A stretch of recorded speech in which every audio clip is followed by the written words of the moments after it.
ദൈവനാമത്തിന് മഹത്വം ഉണ്ടാകട്ടെ. യിരെമ്യാ പ്രവാചകന്റെ പുസ്തകം 3-ാം അധ്യായം 23 മുതൽ 25 വരെയുള്ള വാക്യങ്ങളാണ് നമ്മൾ നോക്കുന്നത്. പിന്മാറ്റത്തിൽ പോയ ഇസ്രായേൽ ജനത്തെ ദൈവം വഞ്ചകരെ എന്നല്ല വിളിക്കുന്നത്, മക്കളെ എന്നാണ് വിളിക്കുന്നത്. അതുപോലെ തന്നെ ഞാൻ നിങ്ങളുടെ വിശ്വാസത്യാഗം മാറ്റിത്തരാം എന്നാണ് ദൈവം പറയുന്നത്. നിങ്ങളുടെ വിശ്വാസത്യാഗം മാറ്റിയിട്ട് എൻ്റെ അടുക്കൽ മടങ്ങി വരാനല്ല ദൈവം ഈ ജനത്തോട് പറയുന്നത്. പിന്മാറ്റക്കാർ അവർ ആയിരിക്കുന്ന അവസ്ഥയിൽ തന്നെ ദൈവത്തിൻ്റെ അടുക്കലേക്ക് ചെല്ലാനാണ് ദൈവം പറയുന്നത്. ദൈവം അവരെ സൗഖ്യപ്പെടുത്തും. നാം ദൈവസന്നിധിയിൽ നിന്ന് പുറകോട്ട് പോയി എന്ന് നമുക്കിപ്പോൾ തോന്നുന്നുണ്ടെങ്കിൽ ഇന്ന് തന്നെ നാം ആയിരിക്കുന്ന അവസ്ഥയിൽ തന്നെ ദൈവത്തിങ്കിലേക്ക് ചെന്നാൽ മതി. ദൈവം നമ്മെ ക്ഷണിക്കുകയാണ്. നമ്മൾ ദൈവത്തോട് നിലവിളിച്ചാൽ മതി, എൻ്റെ പിന്മാറ്റത്തെ എനിക്ക് സൗഖ്യമാക്കി തരണേ എന്ന്. 23-ാമത്തെ വാക്യത്തിൽ പറയുന്നേ,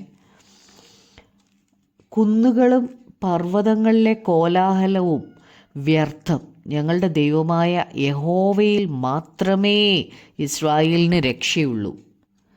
അപ്പോൾ ഈ ജനം ദൈവത്തോട് ഹൃദയപൂർവ്വം കുറ്റം സമ്മതിച്ച് മാനസാന്തരപ്പെടുകയാണ്.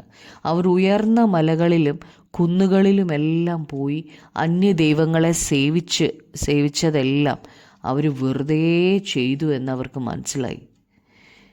അതുപോലെ കോലാഹലം എന്ന് പറയുമ്പോൾ ഉത്സവങ്ങളും പെരുന്നാളുകളും വെടിക്കെട്ടുകളും ഒക്കെ ആണ്. അവരെ രക്ഷിക്കാൻ കഴിയുന്ന ദൈവം യഹോവ മാത്രമാണെന്ന് അവർക്ക് മനസ്സിലായി. അവർ ഈ അന്യ ദൈവങ്ങളെ എല്ലാം ആശ്രയിച്ചിട്ട് അവർക്ക് ഒരു പ്രയോജനവും ഇല്ലാത്തതുപോലെ ഇല്ലാത്തത് കൊണ്ട് അവരിനിയും അവയിലേക്ക് തിരിയുകയില്ല എന്ന് തീരുമാനിച്ചു. അവർ ഇനിയും ജീവനുള്ള ദൈവത്തിങ്കിലേക്ക് തിരിയാൻ തീരുമാനിച്ചു. അവരുടെ പിന്മാറ്റത്തിൽ അവർ പലതിലും വിശ്വസിക്കുകയും ആശ്രയിക്കുകയും ചെയ്തിരുന്നു. അവരുടെ സ്വന്തം ബുദ്ധിയിലും കഴിവിലും അവരാശ്രയിച്ചു. അവരുടെ പണത്തിലും അവരുടെ വിദ്യാഭ്യാസത്തിലും അവരുടെ സന്തോഷത്തിലും എല്ലാം അവർ വിശ്വസിച്ചു. എന്നാൽ ഇനിയും അവയിൽ ഒന്നും അവർ ആശ്രയിക്കില്ല. അവയെല്ലാം അവരുടെ ജീവിതത്തിലെ വിഗ്രഹങ്ങളായിരുന്നു. ഈ ജനത്തെ പിന്മാറ്റത്തിലേക്ക് അവയെല്ലാം കൊണ്ടുപോയി. ദൈവത്തിൽ ആശ്രയിക്കാതെ ഇവയിലൊക്കെ ഇവർ ആശ്രയിച്ചു. എന്നാൽ ഇവയെ എല്ലാം ഇസ്രായേൽ ജനം ഇനി പുറകോട്ട് എറിഞ്ഞിട്ട് അവർ ദൈവത്തിങ്കിലേക്ക് വരികയാണ്.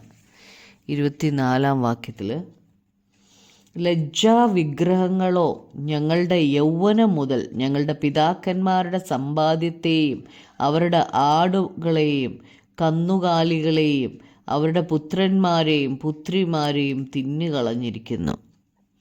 അപ്പോൾ അവരുടെ പാപത്തെ ഓർത്ത് അനുതപിക്കുകയാണ്.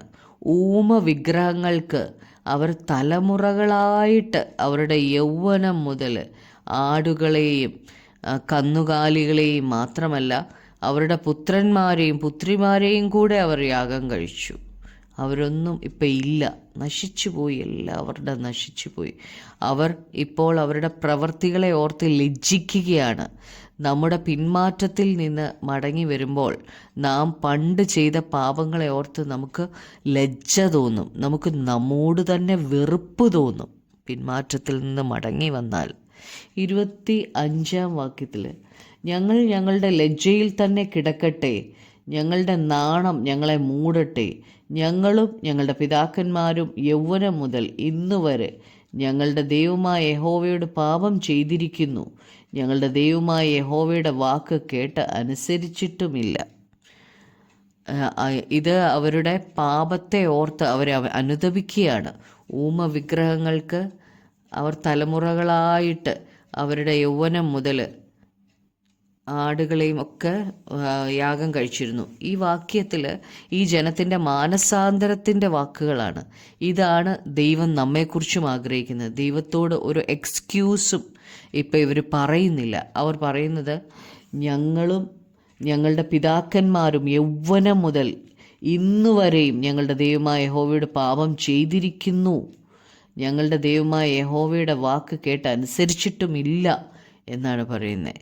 ഞാൻ പാപം ചെയ്തു, പാപിയായ എന്നോട് കരുണ തോന്നണമേ എന്ന് നമ്മൾ പറയുന്നെങ്കിൽ യേശു ക്രിസ്തുവിന് മാത്രം നമ്മുടെ പാപങ്ങളിൽ നിന്ന് നമ്മെ രക്ഷിക്കാൻ കഴിയത്തുള്ളൂ. ദാവീദ് പാപം ചെയ്തിട്ട് നാഥാൻ പ്രവാചകൻ തൻ്റെ പാപം അറിയിച്ചപ്പോൾ മറ്റൊരു എക്സ്ക്യൂസും പറയാതെ ഞാൻ ദൈവത്തോട് പാപം ചെയ്തു എന്ന് ഏറ്റുപറഞ്ഞു. ഇതാണ് ദൈവം നമ്മെക്കുറിച്ചും ആഗ്രഹിക്കുന്നത്. മുറിവുണ്ടാകുമ്പോൾ വെറുതെ ബാൻഡേഡ് ഇട്ട് ഒട്ടിച്ചിട്ട് കാര്യമില്ല. മുറിവ് കഴുകി വൃത്തിയാക്കി ഞെക്കി പഴുപ്പെല്ലാം കളഞ്ഞിട്ട് മരുന്നിട്ട് കെട്ടണം. അതാണ് ഇവിടെ യിരെമ്യാ പ്രവാചകൻ ചെയ്യുന്നത്. പിന്മാറ്റക്കാരെ ചികിത്സിച്ച് സുഖപ്പെടുത്തണം. നമുക്ക് പ്രാർത്ഥിക്കാം. കർത്താവായ യേശുവേ, അപ്പോൾ ഞങ്ങളുടെ പിന്മാറ്റത്തെ ഒന്ന് ചികിത്സിക്കണേ കർത്താവേ. കർത്താവിനോടുള്ള ആദ്യ സ്നേഹത്തിലേക്ക് ഞങ്ങളെ മടക്കി വരുത്തണമേ. ഞങ്ങളുടെ പാപം ഒന്ന് മനസ്സിലാകുവാൻ തക്കവണ്ണം, ഞങ്ങളുടെ പിന്മാറ്റം ഒന്ന് ഞങ്ങൾക്ക് മനസ്സിലാകുവാൻ തക്കവണ്ണം കർത്താവിൻ്റെ കൃപ ഞങ്ങളോട് തോന്നണമേ. ഞങ്ങളുടെ പാപത്തെക്കുറിച്ച് അനുതപിക്കുവാൻ, ലജ്ജ തോന്നുവാൻ കൃപ തരണമേ. അങ്ങ് പറയുന്നത് മാത്രം അനുസരിക്കുവാൻ ഞങ്ങളെ സഹായിക്കണമേ. ഞങ്ങളുടെ പ്രാർത്ഥന കേട്ടതിനായി നന്ദി. യേശു ക്രിസ്തുവിൻ്റെ നാമത്തിൽ തന്നെ ആമേൻ.